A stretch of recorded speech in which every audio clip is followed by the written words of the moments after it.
About 2.5 million students graduate from high school every year in America. But only 71% of those students enroll in a post-secondary institution. And on top of that, more than 1 million high school students drop out of school every year. The lack of knowledge among high school students is the main contributor to this problem. Healthcare is a field with vast opportunities that continue to grow.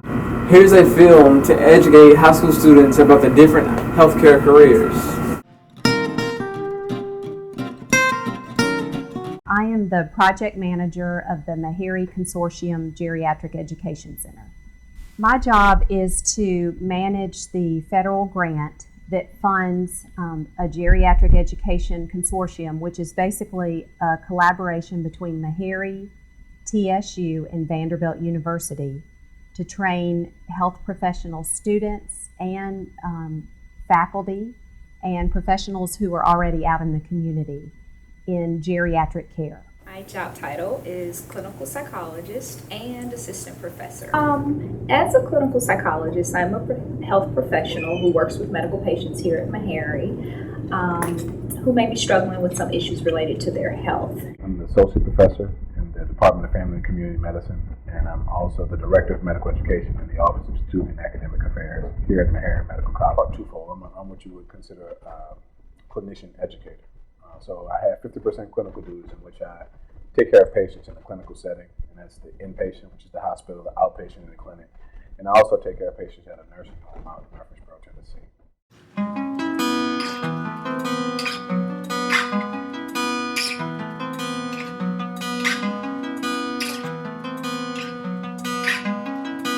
A tough 4 years of studying, but in a different way. I think in college I was trying to study just to pass the class because I just needed to know it.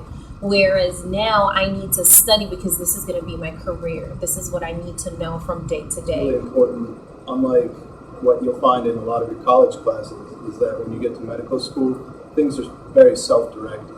And it's not going to be spoon-fed to you, and you're not going to be told exactly what you want to know. So you really just got to be self-motivated and put in the work outside of the classroom as well as inside the classroom.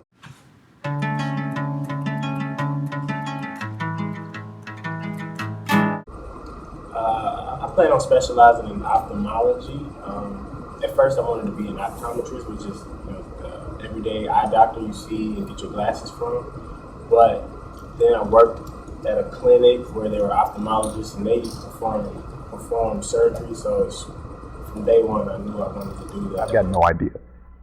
When I started out pursuing medicine, I initially pursued cardiology. I said, this is it. I'm going to be like Dr. Burke on Grey's Anatomy. It's going to be me, no problem. Then I worked in an emergency department for a year and wanted to do ED medicine. Then I shadowed a surgeon. Oh man, I'm doing this.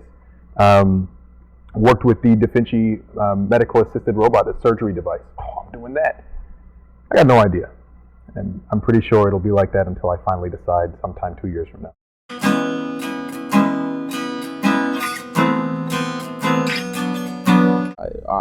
My middle school was having a shadow day. So pretty much if you shadowed a professional, you got out of school for the day. Of course I would do that. One of my good friends' mom was a dentist, so I shadowed her. And that was probably the transforming day of my life. She was a general practitioning dentist, and just the work that she did and the demeanor that she had and the way the patients interacted with her, it was phenomenal. And I looked up to it, and I wanted to do that. And that inspiration and aspiration hasn't changed. I wanted to be an architect. I was pretty sure I would doodle houses on my paper all day long in economics 101, etc. And I found out that I hated math, just deep down inside, and I was terrible at art. And architecture is pretty much math and art combined, and so that was out of the picture. I had an accident, a car accident, when I was 17, and had to get the repairs done on my car, and I didn't have a job. So I actually took work as a kennel assistant in a veterinary hospital, cleaning up after dogs. Now, you can imagine what that entails. But the awesome part of that job was that I got a chance to watch surgery. Almost every day, actually, I would get to watch all types of surgeries. And one day, the veterinarian handed me the hemostat and asked me to start pulling maggots out of a cat. I know it's less than desirable, but for me, that was awesome, to hold a surgical tool in my hand and just start pulling out all of these moving creatures out in this living animal, and to have an effect on whether or not it lived or died. So right away I started thinking, well, let's look into medicine. I think I can do this. So in short, yeah, in high school I wanted to be an architect. Now I'm going to be a doctor. Completely different.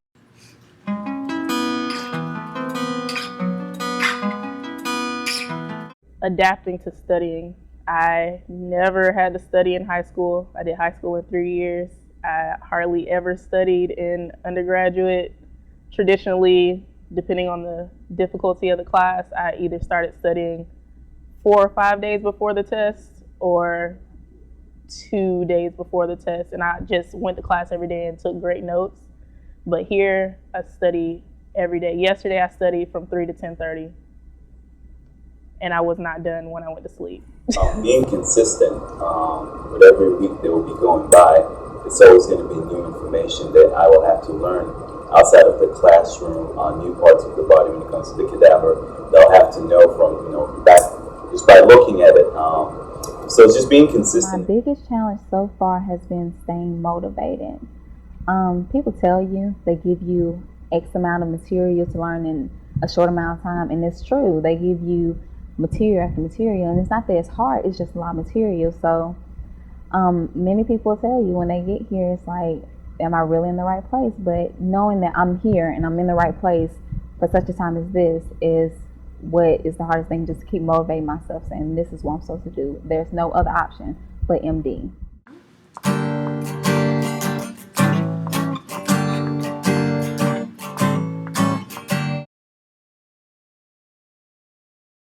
It's just a broad term for working with the older population.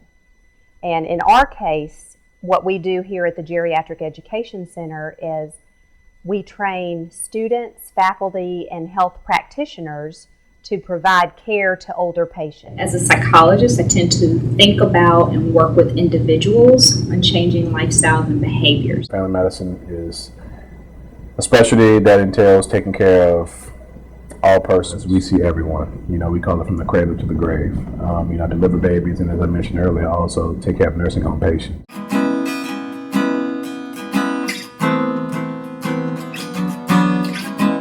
In order to pursue a career in the health professions, in college you have to take at least the prerequisites to get into medical school. I personally was a chemistry and a biology pre-med major. And that worked well for me because obviously the coursework was comparable to that, at least building up to what I was going to be doing in medical school. As a clinical psychologist, I had to get a PhD in psychology.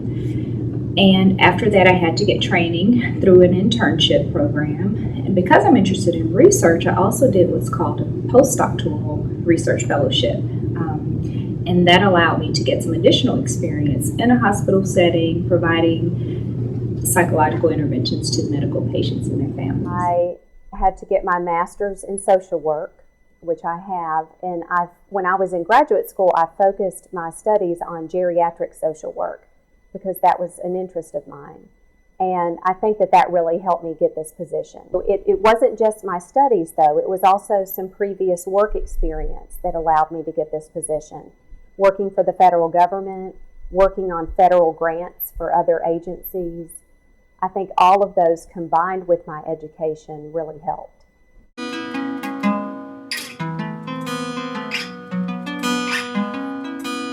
I speak to high school and college students about careers in medicine or dentistry all the time. And I want to point out to them is, they think it's all about the money. A lot of people think, it's somewhat of a misconception. They think doctors and dentists are rich. If you really want to make the Trump dollars, that's going to be in the high power financial game in which you learn how to flip big money. But again, the sacrifice and the commitment to career medicine was paramount in that, you're going to incur nowadays probably $250,000 in debt. And the reason that's important to point out is there are no guarantees. There are no guarantees in your first year when you take out that $65,000 that you're going to get through. And even if you did get through medical school, there's no guarantee that you're going to get a job. So it's definitely a sacrifice and somewhat of a risk. But at the same time, having been in this profession and being on the teaching side, those that are committed with good guidance tend to do just fine if they don't let that obstacle deter them from their mission.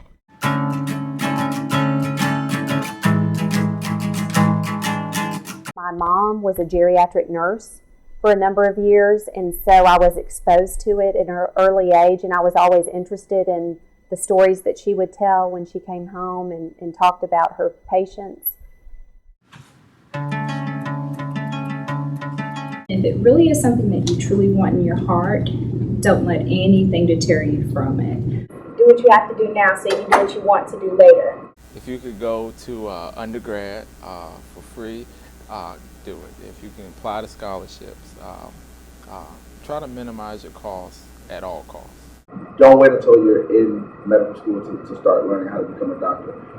Make sure you use all the resources that you have. That's number one. You can do this. And seriously, it doesn't matter what anybody tells you. You can do this.